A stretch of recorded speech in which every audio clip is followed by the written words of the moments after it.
पहाड़ियों के बीच बसे एक अनोखे गांव में माया नाम की एक साधारण मूर्तिकार रहती थी। उनके पास पत्थर के साधारण खंडों से उत्कृष्ट मूर्तियां तराशने का एक दुर्लभ उपहार था। उनका काम जीवन से ओतप्रोत था। उनकी कला के नाजुक मोड़ों और बारीक विवरणों के माध्यम से भावनाओं और कहानियों को उद्घाटित करता था। माया ने हमेशा अपनी मूर्तियां दुनिया को दिखाने का सपना देखा था। हालांकि सफलता की राह में उन्हें कई बाधाओं का सामना करना पड़ा। गांव वालों ने उनकी कला की सराहना की, लेकिन गांव के बाहर इसकी क्षमता को लेकर संशय में थे। समर्थन की कमी से प्रभावित हुए बिना माया ने दिन रात मूर्तिकला बनाना जारी रखा और प्रत्येक रचना में अपना दिल और आत्मा लगा दी। उनका मानना था कि उनकी कला दूर दूर तक लोगों के दिलों को छूने की ताकत रखती है। एक दिन एक प्रसिद्ध कला समीक्षक ने एक प्रदर्शनी के लिए गांव का दौरा किया। वह माया की मूर्तियों से मंत्रमुग्ध हो गए और उन्होंने उनमें अपार संभावनाएं देखीं। उन्होंने उनके काम को भावना और शिल्प कौशल की उत्कृष्ट कृति बताते हुए एक शानदार समीक्षा लिखी।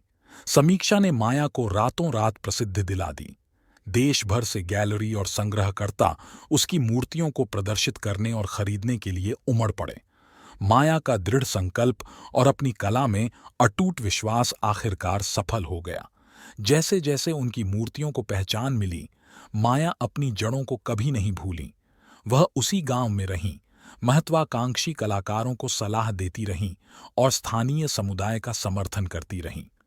उनकी सफलता से न केवल उन्हें व्यक्तिगत संतुष्टि मिली, बल्कि उनके गांव में भी समृद्धि आई। माया की कहानी साहस और दृढ़ संकल्प की शक्ति के प्रमाण के रूप में कार्य करती है। उन्हें अस्वीकृति और संदेह का सामना करना पड़ा, लेकिन वह अपने जुनून के प्रति प्रतिबद्ध रहीं।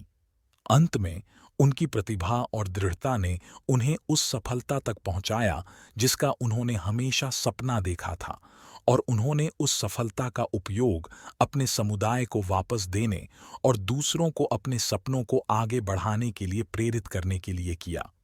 माया की मूर्तियां अब दुनिया भर में दीर्घाओं और घरों को सुशोभित करती हैं, जो उन्हें देखने वाले सभी को एक मूर्तिकार की अविश्वसनीय यात्रा की याद दिलाती हैं, जिसमें उसके सपनों को आगे बढ़ाने का साहस और उन्हें वास्तविकता में बदलने का दृढ़ संकल्प था।